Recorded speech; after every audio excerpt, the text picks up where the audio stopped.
මම 90 ගණන් වල කොල්ලෙක්. අපි ඉපදින කොටත් අපේ රටේ යුද්ධයක් තිබුණා. ත්‍රස්තවාදීන් රට පුරා බෝම්බ ගැහුවා. දළදා මාලිගාවට ජයශ්‍රීමා බෝධියට ප්‍රහාර එල්ල කළා.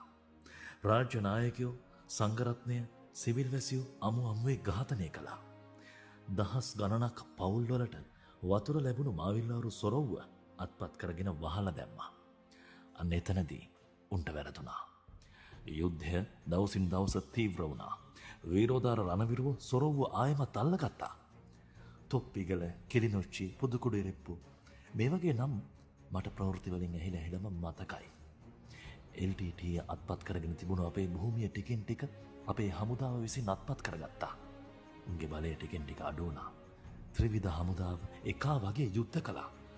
2009 මැයි 18 වෙනිදා නන්දිකඩාල් කලපුවේදී අපේ විරෝධාර රණවිරුවන්ගේ අතින් රටට